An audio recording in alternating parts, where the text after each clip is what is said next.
Hello Libra, Sun, Moon, Rising, and Venus signs. Kamusta kayo? Sana po nasa mabuti kayong kalagayan. Welcome back po sa Star Tarot. Kung bago kayo dito, welcome din kayo. Thank you sa inyong support. I truly appreciate it. God bless you all, Libra. Pauna mensahe po ninyo, Two of Pentacles. Ayan. So, this is multitasking, no? Big time kayo, Libra. So, siguro ang dami ninyong ginagawa. You have too much on your mind. Ang daming ideas, ang daming plans that maaring sinasabay-sabay ninyong roll out, ano? Kaya, juggling many things, no? So, siguro, ang iba siguro din sa inyo ngayon napapagod na because of that. Kaya, this is calling for you to, to bring the balance, no? Sa buhay ninyo. Maaaring kailangan ninyong i-figure out kung what are your priorities are sa ngayon, ano yung dapat naunahin, ano yung dapat na pag-focusan, 'di ba?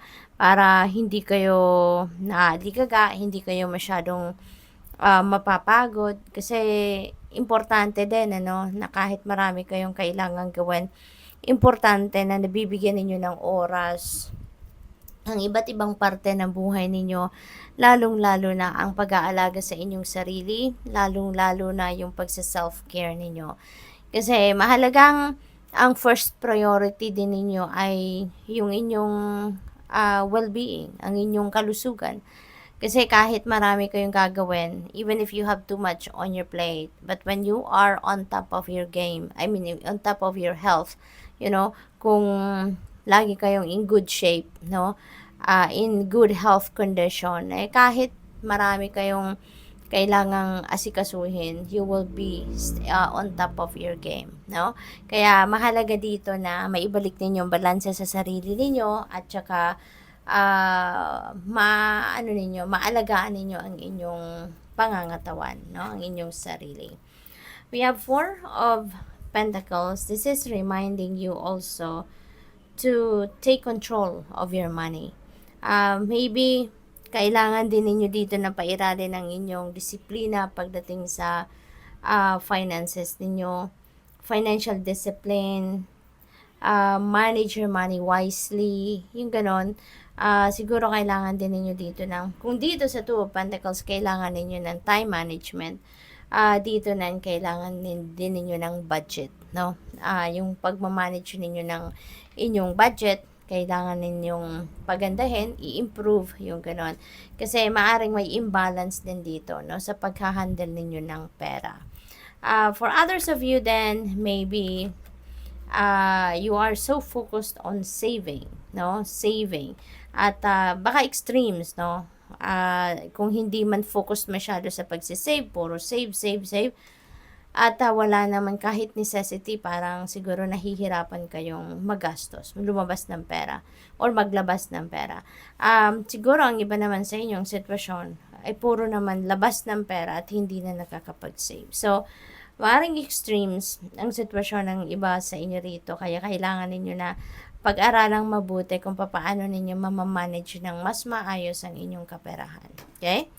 The full energy is a new beginning energy. You are ready to take risks sa ngayon. You are going to take on a new adventure. So, depende sa inyong sitwasyon, iba-iba to, no? Maaring ang iba sa inyo, you're going to start something new in relationships, no? Baka merong bagong relasyon, bagong level ng inyong relationship, or baka bagong trabaho, career, negosyo, investment, yung ganon. So, depende sa inyong sitwasyon. But definitely, yung iba sa inyo is going to take risks sa ngayon. We have Knight of Wands. Ayan. So, travel ito. Libra, for most of you, siguro, may travel plans and maybe you're, gagawin ninyo yan sa ngayon. Maaaring ngayon ang alis ninyo, or baka pinagpaplanuhan nyo na yung pagta-travel ninyong yan, no? So, maaaring ganun. This could also be an excitement, no? Maaaring punong-puno kayo ng excitement dito sa kung ano man ang sisimulan ninyong bagong chapter sa buhay ninyo. Maybe you are full of drive, napakataas siguro ng excitement, adrenaline ninyo at this time, no? maaring ganun ang ganap. So, tignan natin kung ano pa.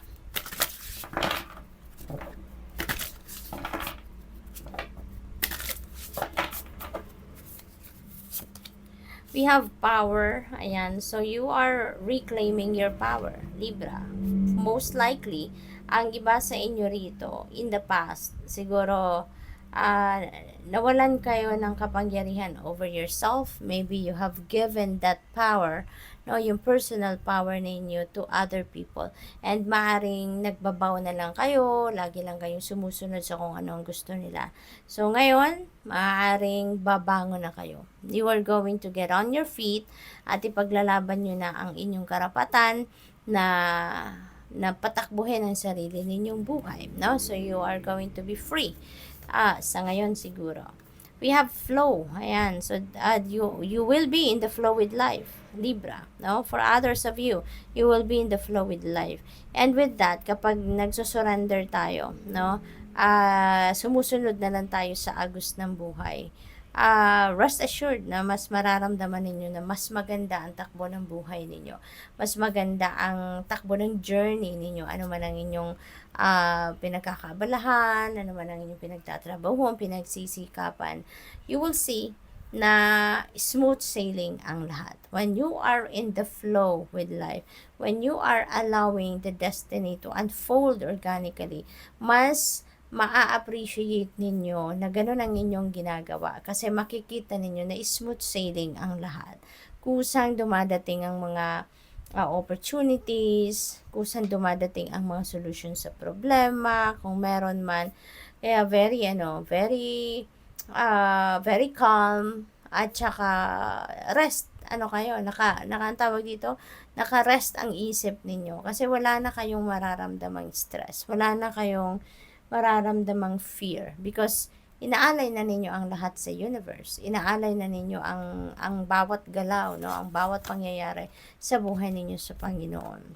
We have prosperity, beautiful blessing na parating sa inyo kasi magkakaroon na kayo ng kaluwagan sa pera. This is prosperity and abundance coming your way, no? So, makakaluwag-luwag na kayo sa pera sa ngayon. You are blessed with money. So, that's good. Tingnan natin kung ano pa ang ganap. Baka meron mga financial blessings, financial opportunities coming your way at this time. We have letting go. Ayan. So, there is emotional release, no? Na magaganap rito for some of you. So, this could be emotional baggages, emotional wounds, resentments, no? Siguro na dulot pa ng inyong nakaraan, Libra, no? So, now is the time for you to release them. Now is the time for you to let it go so that you can move on, no? So that you can start welcoming something new, no? Sa buhay ninyo. What else? We have new beginnings. Ayan na nga, new beginning. New beginning din ito sa letting go. When you are closing doors, there's something opening. So, may nagtatapos, may magsisimula. So, definitely, merong mga bagong sitwasyon talaga na mangyayari, no, na magaganap sa buhay ninyo sa ngayong Libra. So, this is very exciting.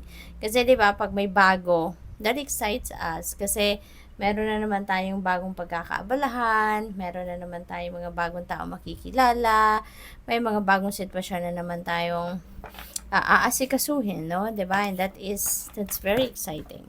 So, tingnan natin kung ano pang final message ninyo, insight. Ayan. So, napakaganda. Be on the lookout for signs, symbols, and synchronicities na maaaring makikita ninyo, may encounter ninyo because that is guidance from the divine, lalo-lalo na dito sa mga paparating na bagong sitwasyon sa buhay ninyo. You are guided accordingly, Libra. Kaya napakaganda talaga na nagsusurrender kayo kasi hindi kayo papabayaan ng universe. You will be led to the right path. You will be led to the right direction. At hindi lang kayo ipapadala sa direksyon na yan, but you will be guided. So, good luck. Thank you for watching. Love and light. Namaste.